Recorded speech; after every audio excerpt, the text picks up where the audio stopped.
E o último acordo, explicará o Consello de Cultura máis polo miúdo, ten que ver cun paso creo que moi importante respecto ao emblemático edificio situado en Vigo, o Teatro Cine Fraga, no que, como xa coñecen, a Xunta da Diputación de Pontevedra acordaron hai un tempo traballar conxuntamente, adquirilo, hubo un primeiro acordo para a súa adquisición hai un ano, e agora toca, despois de todo o traballo que xa se veu facendo, dar o paso definitivo de poder executar as obras necesarias para esta nova etapa do Teatro Cine Fraga. Xa está elaborado o plan de usos, que ademais tivo, durante o período en que solicitamos moitísimas achegas da cidadanía en xeral, de entidades culturais de todo tipo en Vigo e na súa zona, e xa está en marcha visitas guiadas para que a xente poida coñecer o edificio antes de que empecen as obras e agora damos un paso moi importante, aprobamos un convenio coa Diputación de Pontevedra que vai supoñer que se destinen casi 21 millóns de euros, 20,8 millóns de euros, para a rehabilitación do Teatro Cine Fraga en Vigo, de acordo co plan de usos vixente. A Xunta vai achegar o 51% do custe, 10,6 millóns de euros, e a Diputación o 49% restante, e a previsión é poder licitar no primeiro semestre, a mediados do ano que ven, se podes antes de que remate o primeiro semestre, as obras por importe de 20,8 millóns de euros e cumprir ese objetivo de convertir o Teatro Fraga de Vigo nun centro cultural referente en todo o noreste peninsular.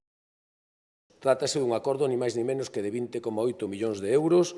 que vai a permitir rematar este ambicioso proxecto que se iniciou alá polo ano 2007 polo arquitecto César Portela, e desta cantidade, como decía o presidente, a Xunta de Galicia asumirá o 51% do investimento. Destinaremos en torno a 10,6 millóns de euros para que todos os vigueses, as viguesas, os galegos e as galegas poidan volver a gozar deste espazo que é unha memoria, parte da memoria colectiva de Vigo e de Galicia. É unha gran nova, coa que estamos cada vez máis pretos de dotar a esta cidade, a cidade de Vigo, dese gran centro cultural de referencia do que tan necesitado estaba e que seguro, estamos convencidos que será pioneiro non só en Galicia, senón tamén no norte de España. Deste xeito, a rehabilitación vai a ter por obxecto respectar a intervención orixinal creada por César Portela e unha actuación que vai a supoñer unha inversión en máis de 7.000 metros cuadrados e que, como decía antes, convertirá este edificio nese gran epicentro cultural. O obxectivo é recuperar este edificio coa implicación dos vigueses, tamén o anticipou o propio presidente, e ese foi o motivo de que fixemos un exitoso proceso participativo no que tuveron a posibilidade, tuveron a voz e escoitamos a veciñanza, as distintas asociacións e a totalidade das entidades culturais e que concluiu coa presentación dese plan de usos para o futuro do Teatro Fraga en menos de un ano. O resultado do traballo foi unha compilación importante de achegas realmente valiosas que terán en conta principalmente na futura programación, tanto escénica, musical, audiovisual ou literaria que se vai a desenvolver nese espazo.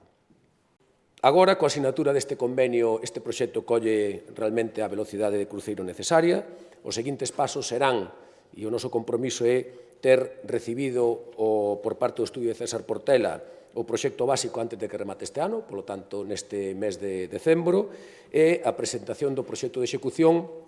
antes da finalización do primeiro trimestre do ano 2026, o que nos vai a permitir cumprir con ese obxectivo de lanzar a licitación da propia obra no entorno de mediados do ano 2026, con un plazo de execución das obras que estimamos que será en torno aos 30 meses.